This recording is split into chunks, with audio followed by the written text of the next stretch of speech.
Welcome to another episode of Think Development Out Loud.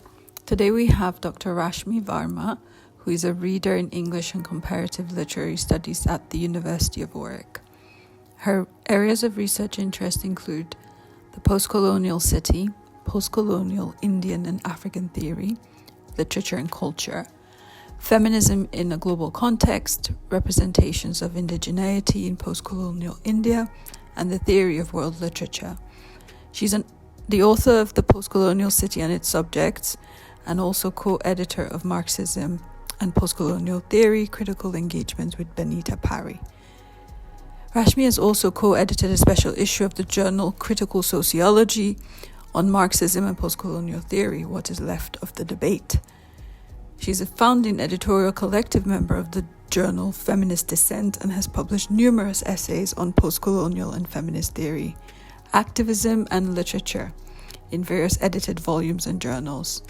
We're excited to have Rashmi on Think Development Out Loud, and we look forward to hearing about your research.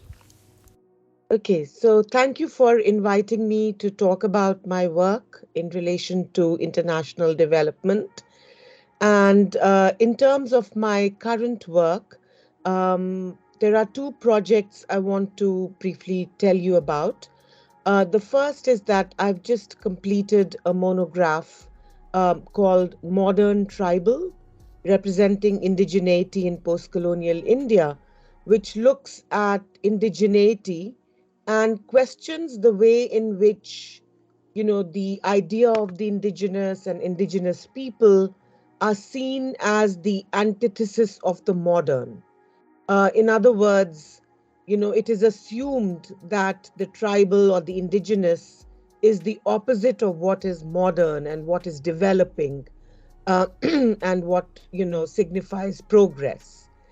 So what I do in this work is that I look at a range of different forms of representation. So I look at historical discourse, I look at film, literature, museums, and art to basically argue that the tribal or the indigenous is as modern as we are or as the rest of India's citizens are, that this is not a category that can be frozen in time, even though for certain political reasons, people may want to freeze it as something that is romantic and so on.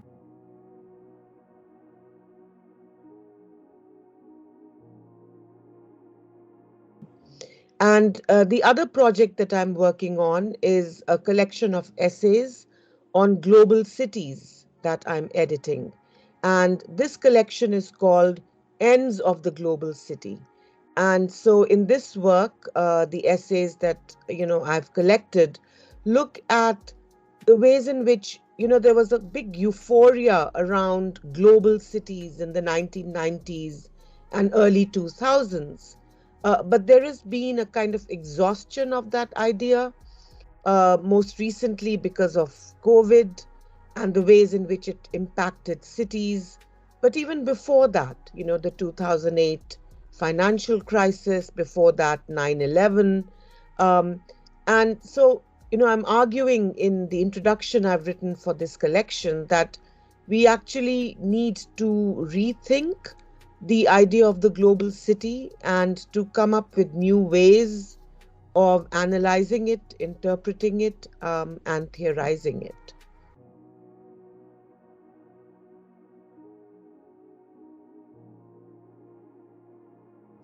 Well, I think both are deeply connected to discussions in international development. The project I talked about on tribals and indigenous people, and I use the word tribals, by the way, advisedly, because that's sort of the official term or the most commonly used term used in the Indian context, although I'm aware of, how it can seem quite problematic. But tribals and indigenous people, from the colonial era into the post-colonial period, have been objects of state-led development, right? So when the Indian state, takes on the mantle of developing the nation, there's a real consciousness that indigenous people are, at the very margins of development, and of progress, and so on. So very early on, they become objects of development, that the development needs to be brought, to these people.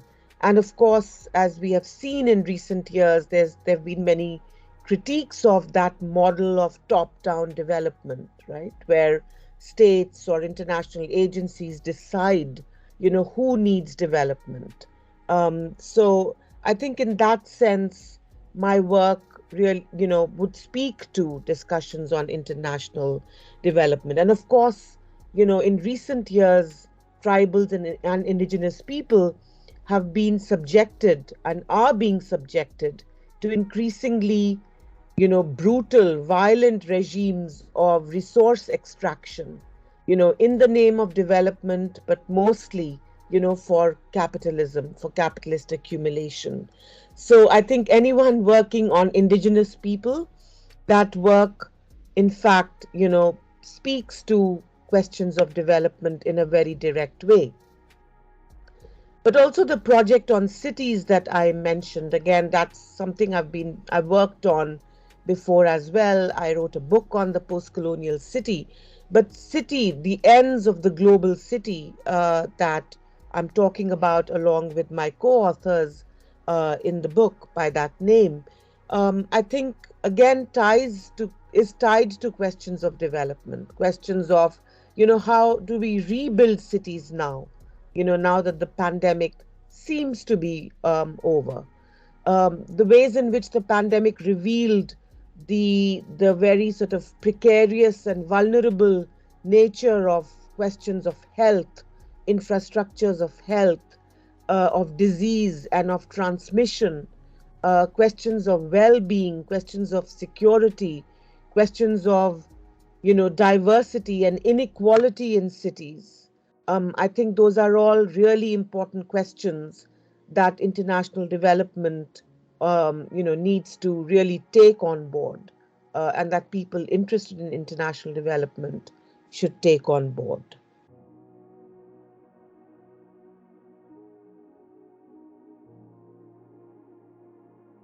Yeah, thank you. I think that that's a really useful question for me to bring, particularly to an audience interested in international development, because my background is in humanities. I teach literary and cultural studies, and I think that the humanities approach has been often overlooked and ignored within international development circles.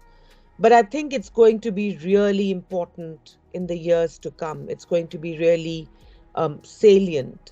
The role of literature and art, I think, for instance, is a really very suggestive and a very productive place to look for, the experiences of people, with development, with, what is the changes that are taking place, as the economics of globalization and of development are changing. So those kinds of experiences, I think, are often captured in art and in literature in ways that social sciences, cannot always capture, So I think that this is going to be really important for policymakers, for students of development, and so on. If they really want to understand the issues, then, art and literature are really useful aspects to think about and to look at in terms of a better understanding of what kind of development, is needed and what is the impact of development. And I also think that humanities can enable new ways of understanding development. So not only as a site where the experience of development is recorded, but that, if we look at humanities, we can actually, find them useful for to thinking about new kinds of paradigms and new ways of understanding. So, for instance, cities, if you think about cities, we can see that, the role of art, art can play a really important role in how people experience public spaces, in how people experience, development of infrastructure, and so on. And similarly, with understanding the question of indigeneity in the sort of global sphere,